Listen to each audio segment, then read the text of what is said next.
எல்லோருக்கும் வணக்கம். முதல்ல எல்லாருக்கும் பொங்கல் நல்வாழ்த்துக்கள். பொங்கல் அன்றைக்கி நான் போட்ட எனக்கு தெரிஞ்ச சிம்பிளான கோலம் இதுதான்.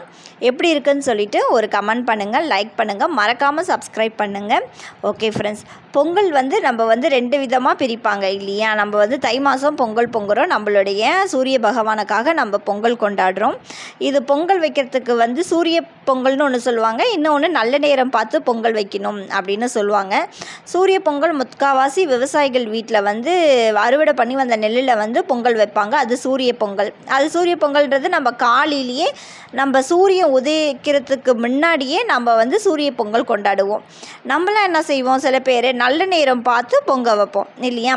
அதில் நாங்கள் எந்த விதம் அப்படின்னு பார்த்தோன்னா, அன்னைக்கு நம்ம தை மாதமே நம்மளுடைய பொங்கல் பிறக்கிறது அப்படின்றதுனால நல்ல நேரம் பார்த்து பொங்கல் வைக்கிறது நம்மளுடைய பழக்கம். இது எங்கள் வீட்டு பழக்கம். இப்படி தான் நாங்கள் பொங்கல் அன்னைக்கு காலையில் தான் போயிட்டு கரும்பு, இஞ்சி, அப்புறம் இப்போ நம்ம தோப்புக்கு போனோம் அப்படின்னு பார்த்தோன்னா நம்ம இடத்துல நம்மளுக்கு ஊளைப்பூ, நம்மளுடைய நிறைய வகை பூக்கள் இருக்கும் இல்லையா? நெல்லி இலை, இதே போல் ஒரு 5 வகை இருக்குது. ஊளைப்பூ, நெல்லிப்பூ, ஆவாரம்பூ, வேப்பலை, சில பேர் துளசி இலை, கொய்யா இலை, இது எல்லாமே ஒரு வருடத்துக்கு அன்னைக்கு கட்டி விட்டுடுவாங்க வாசலில்.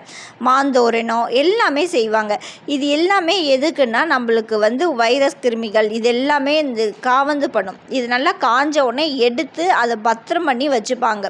நீங்கள் சில பேர் வீட்டை பார்த்தீங்கன்னா தெரியும். அதை அன்றைக்கி அந்த ஊளைப்பூ, ஆவாரம்பூ, நெல்லி இலை, இதெல்லாமே வேப்பலை, துளசி இலை, மாங்காய் இலை, இதெல்லாமே வச்சு கட்டுவாங்க. கட்டி நல்லா காய்ந்த பிறகு அதை ஒரு வருடத்திற்கு வீட்டில் பத்திரம் பண்ணி வச்சுருப்பாங்க. எங்கள் பாட்டி பத்திரம் பண்ணி வச்சுருந்ததெல்லாம் நான் பார்த்துருக்கேன் ஃப்ரெண்ட்ஸ்.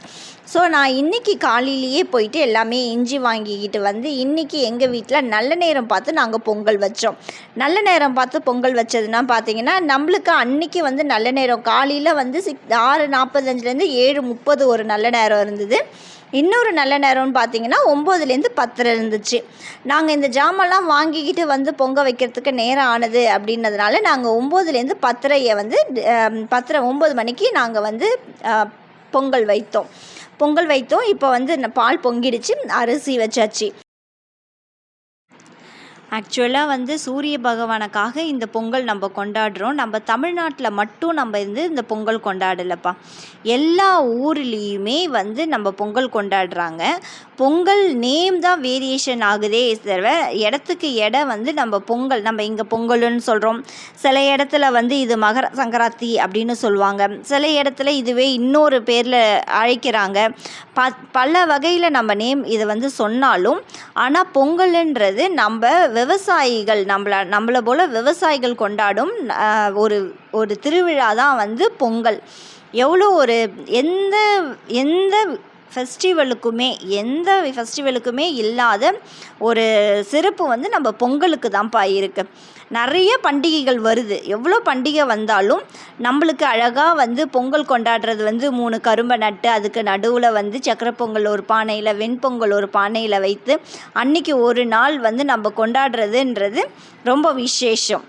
அதனால் நம்ம பொங்கலை ரொம்ப விசேஷமாக கொண்டாடணும்ப்பா. நெக்ஸ்ட்டு எங்கே போயிருந்தோம் அப்படின்னு பார்த்தீங்கன்னா, நம்ம வேடப்ப திருக்கோயிலுக்கு தான்ப்பா போயிருந்தோம். வேடப்பர் கோயிலுக்கு ஏன் போயிருந்தேன் அப்படின்னு போனீங்கன்னா, நம்ம செவ்வாய்க்கிழமை சஷ்டி வருது இல்லையா? செவ்வாய்க்கிழமை சஷ்டி வருது, ரொம்ப விசேஷம். அதனால் எப்பயுமே செவ்வாய்க்கிழமை சஷ்டி வந்துச்சுன்னா நம்ம சஷ்டி விரதம் எடுப்போம். ஏன்னா நம்மளுடைய முருகப்பெருமான் இல்லையா?